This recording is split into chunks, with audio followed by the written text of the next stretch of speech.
जय हिंद students, this is C Ankit Lilha education centre के चैनल पे आज वो टाइम आ गया है जब हम लोग एक अपना अवेटेड सेशन स्टार्ट कर रहे हैं। आज से हमारा डेली प्रैक्टिस टेस्ट स्टार्ट होगा, जिसके अंदर में वो सभी स्टूडेंट्स जो कि CUET के लिए टारगेट कर रहे हैं उनके लिए एकदम वरदान साबित होने वाला है ये। इसमें हम लोग डेली अपने कुछ MCQs को प्रैक्टिस करेंगे। अराउंड 15, 20, 25 MCQs होंगे जो कि डेली आपके साथ में कॉमर्स डोमेन से जुड़े हुए सारे के सारे सब्जेक्ट्स के लिए लॉन्च किया जाएगा। Relating to your accountancy, economics, business studies, बहुत ही ध्यान से चुने गए कुछ सवाल जो कि आपको बहुत हद तक एक शानदार प्रैक्टिस में हेल्प करेंगे। ठीक है, तो जुड़े रहिएगा हमारे चैनल के साथ में। और जी हाँ, एक और अनाउंसमेंट, इसी के अंदर में हमारा वो एक ₹101 का एक क्वेश्चन होगा जिसको आप कमेंट सेक्शन पे आंसर करेंगे। तो आज जैसे मेरे पास 20 क्वेश्चंस की एक लिस्ट है, इसमें से एक क्वेश्चन होगा हमारा प्राइज विनिंग क्वेश्चन। उसका आंसर आपको कमेंट सेक्शन पर देना होगा। कमेंट सेक्शन पर, अब वो 1 से 20 के बीच में कोई भी हो सकता है, उसके लिए आपको पूरा का पूरा सेशन देखना पड़ेगा। वो हो सकता है कि 11th क्वेश्चन हो सकता है, 6th क्वेश्चन हो, कोई भी क्वेश्चन हो सकता है। आपको उसका सही जवाब कमेंट सेक्शन पे देना है और फिर हम आपको कांटेक्ट करके ₹101, ₹101 का एक स्कॉलरशिप प्रोवाइड कराएंगे और ये डेली हमारे सेशंस के अंदर में चलता जाएगा। तो जी हाँ, जुड़े रहिएगा हमारे साथ में, चैनल को सब्सक्राइब रखिएगा ताकि आप और भी इसी तरीके से हमारे साथ साथ में तैयारी कर सकें। ठीक है, तो चलिए CUET की अपनी प्रिपरेशंस एक प्रैक्टिस प्रोग्राम के साथ में शुरू करते हैं इस सेशन के साथ में। ठीक है, आज मैंने आपके साथ में पिकअप किया है इकोनॉमिक्स का एक बहुत ही इंपॉर्टेंट सा चैप्टर, मनी एंड बैंकिंग, और उसके कुछ 20 MCQs हैं जो कि हम आपके साथ डिस्कस करने वाले हैं। स्टार्ट करते हैं MCQ नंबर 1 के साथ में। सबसे पहला first question is, dash money refers to the money backed by the authority of the government. कौन सा money which is backed by the authority of the government? It is called as fiat money. It is called as fiat money. तो fiat money basically क्या होता है? Money which is backed by the authority of the government. ठीक है, एक होता है फ्यूडिशियरी money, एक होता है फिएट मनी। तो हम लोग फिएट मनी को कहते हैं money which is backed by the authority of the government. Next, cheques are example of. Cheque किस चीज का एग्जाम्पल है? तो cheque is an example of fiduciary money. Fiduciary money का मतलब एक ऐसा मनी हो गया which is accepted because of trust between the party. अगर हमें आपके ऊपर विश्वास है तब तो आपका चेक लेंगे, क्योंकि चेक से पैसा मिल ही जाएगा ऐसा जरूरी नहीं है। चेक से पैसा तभी मिलेगा जब आपके बैंक खाते में पैसे हो। तो cheque is accepted only when there is trust between the parties. अगर ट्रस्ट नहीं है तो चेक, बिल ऑफ एक्सचेंज, इन सबको एक्सेप्ट नहीं किया जाएगा। तो ऐसे मनी को हम लोग कहते हैं fiduciary money. Supply of money refers to, supply of money क्या होता है? It is currency held by the public, it is currency held by RBI, it is currency held by public and demand deposits with commercial bank, या currency held in government account. तो हम लोग कहते हैं जितनी करेंसी है plus जितने demand deposits है, पूरा का पूरा मनी सप्लाई हुआ। Money supply refers to the flow of money with the people at a particular point of time. उसमें जितनी फिजिकल करेंसी अपने पास है वो तो आती है, साथ ही साथ बैंक अकाउंट में रखे हुए पैसे भी इसके अंदर इंक्लूड होते हैं। ठीक है, तो it is currency held by the public and demand deposits with commercial banks. Right the correct pair. क्या? जैसे currency plus demand deposit plus other deposit with commercial banks, ये क्या है? Currency plus demand deposit plus other deposits plus deposit with post office savings bank, ये क्या है? तो this is basically M1, this is M2, this is M4, यानी currency plus demand deposit plus other deposit plus total deposits with post office, and currency plus demand deposit plus other deposit plus यहाँ पे होना चाहिए था term deposits, term deposits. तो we could have called it as M3। ठीक है, तो अब इसको हम लोग कैसे करके मैच कर सकते हैं? A is 1, B is 2, C is 3। हमको फाइंड आउट क्या करना है इसके अंदर में? We have to write the correct pair, we have to write the correct pair. तो करेक्ट पेयर के अंदर में is M1 the correct pair? Yes, M1 is correct pair. ठीक है, currency plus demand deposit plus other deposits with commercial bank, currency plus demand deposit plus other deposits plus deposits with post office savings bank, this is called as क्या? M2। This is called as M2। तो I think A और B दोनों ही correct है, या तो फिर हो सकता है इसमें कुछ मिसप्रिंट हो गई है, बट यहाँ पे दोनों ही करेक्ट है। इसके अंदर में भी आपका आ गया currency plus demand deposit plus other deposits. अगर हो सकता है ये टर्म डिपॉजिट्स लिखना चाहता होगा तो फिर ये इनकरेक्ट है, बी वाला तो फिर पक्का करेक्ट है, क्योंकि इसके अंदर में आपके सेविंग्स अकाउंट की भी डिपॉजिट विद पोस्ट ऑफिस वो वाला भी आ गया। ठीक है, तो हम कह सकते हैं ये दोनों ही फिलहाल यहाँ पे करेक्ट है। Value of money multiplier, money multiplier क्या होता है भाई? मनी मल्टीप्लायर होता है के इक्वल टू क्या होता है? 1 upon legal reserve ratio. It is equal to 1 upon legal reserve ratio. तो जितना आप रिजर्व रखते हैं उसको आप डिवाइड कर दो तो you will get the value of money multiplier. तो अगर आपका CRR जो कि एक लीगल रिजर्व रेशियो का पार्ट है, अगर आपका CRR बढ़ जाएगा तो आपका मनी मल्टीप्लायर की वैल्यू कम हो जाएगी, इनवर्स रिलेशनशिप होती है। ठीक है, तो if with an increase in CRR the value of money multiplier will decrease. ठीक है, अच्छा अब ये ध्यान रखना M1 M2 M3, M1 को हम लोग कहते हैं नैरो मनी, M2 को हम लोग कहते हैं, in fact M1 M2 M3, M1 को नैरो मनी कहा, M2 को हम लोग ब्रॉड मनी कहते हैं, सॉरी M3 को हम लोग ब्रॉड मनी कहते हैं। M3 and M4 approaches are called as broad money. M2 को मॉनेटरी मनी नहीं कहते, ऐसा कोई टर्म नहीं मॉनेटरी मनी। तो M1 is narrow money, M3 is broad money, but M2 is not monetary money, ऐसा कोई टर्म नहीं। हमसे कह रहे हैं चूज द इनकरेक्ट पेयर, तो this is the incorrect pair. ठीक है, चलो next, what will be the total amount of money created in the system if the legal reserve ratio is 20% and primary deposits are ₹1000। अगर आपका primary deposit ₹1000 है और legal reserve ratio 20% है, तो total money कितना क्रिएट होगा? इसका एक सिंपल सा फॉर्मूला याद कर लो। Total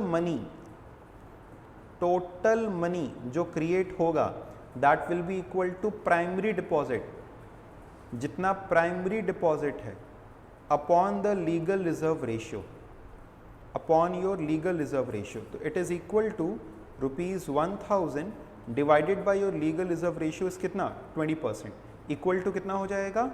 5000। This will be equal to क्या? 5000। Next question number 8, assertion in reasoning. आओ देखते हैं। A central bank as a banker of the government works as a financial advisor। क्या ये assertion सही है कि central bank as banker of the government will work as the financial advisor? Correct है, बिल्कुल सही है। Government borrows internally from banks and general public। Government general public से तो देखो बोरोइंग करते ही है, बैंक से भी कभी कदार कर सकता है। ठीक है, तो हम कह सकते हैं कि असर्शन और रीजनिंग दोनों ही करेक्ट है, लेकिन असर्शन और रीजनिंग आपस में कहीं से भी इंटरलिंक नहीं है, दोनों करेक्ट है। गवर्नमेंट पब्लिक से तो बोरोइंग करता है ट्रेजरी बिल्स वगैरह के थ्रू, और government is the adviser to bank, central bank is the adviser to government in financial matters. But इन दोनों का आपस में कोई इंटरलिंक नहीं है। तो both A and R true, but R is not the correct explanation for A. Which of the following function is not performed by central bank in the country? इसमें से कौन सा फंक्शन परफॉर्म नहीं किया जाता है?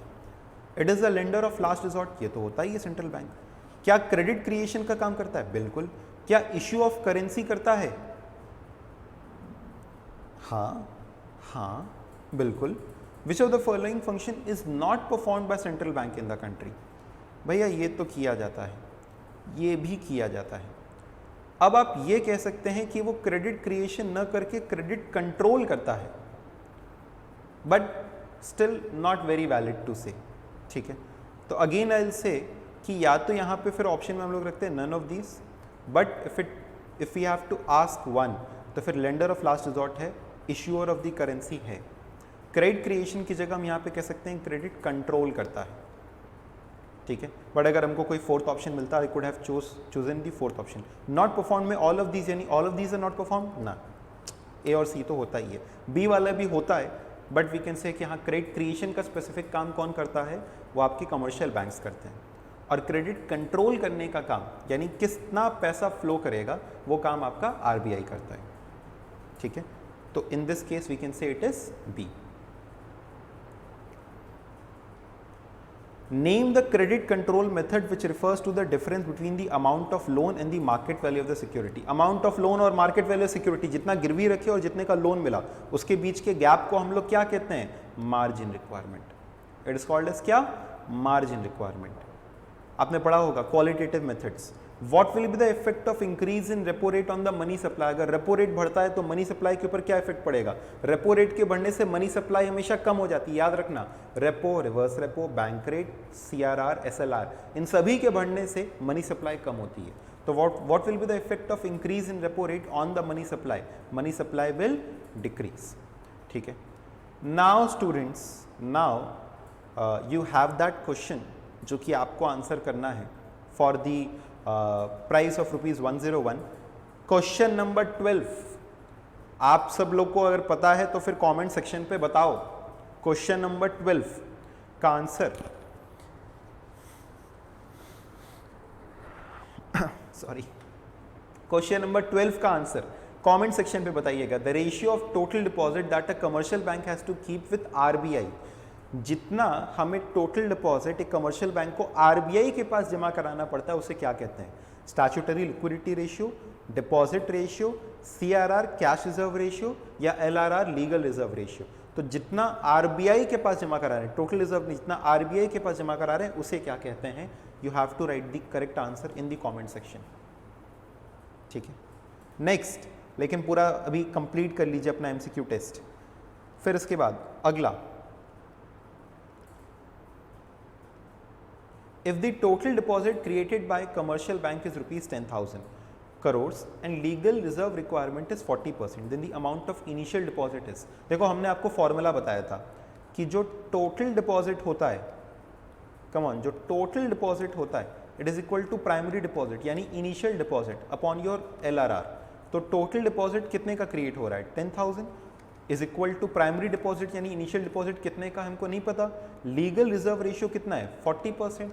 तो बताओ प्राइमरी डिपॉजिट यानी इनिशियल डिपॉजिट कितना करना होगा, 40% ऑफ 10,000। तो this will be equal to कितना, 4,000 करोड़। ठीक है, आई होप कि आप सबको समझ में आ रहा है। Next, which of the following is not the function of the central bank. Banking facility to government देना क्या सेंट्रल बैंक का फंक्शन है, फैसिलिटीज टू पब्लिक देना क्या ये सेंट्रल बैंक का फंक्शन है, गवर्नमेंट को उधार देना, and lending to commercial bank, इसमें से कौन सा नॉट द फंक्शन यानी फंक्शन नहीं है। आंसर इज पब्लिक को लोन देने का काम नहीं है सेंट्रल बैंक का, पब्लिक को तो देखता भी नहीं है सेंट्रल बैंक, आरबीआई दूर से भगा देगा। ठीक है, आरबीआई डील करता है बैंक्स के साथ। ठीक है, बैंक्स के साथ में, गवर्नमेंट के साथ में, आम जनता के साथ में नहीं। फिर बोले अंबानी क्यों ना हो। What happens when there is an increase in margin requirement? अगर मार्जिन रिक्वायरमेंट बढ़ेगी, हमने बताया ना आप लोग को कि मार्जिन रिक्वायरमेंट बढ़ेगी, तो इन दैट केस जो आपका क्रेडिट क्रिएशन है वो कम हो जाता है, मनी सप्लाई कम हो जाता है। It reduces the borrowing capacity and money supply, encourages people to borrow more ना, no change in money supply ना, it reduces the borrowing capacity.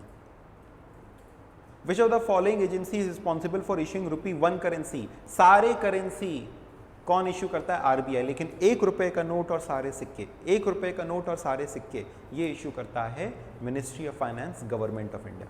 तो this is issued by whom, government of India, ministry of finance.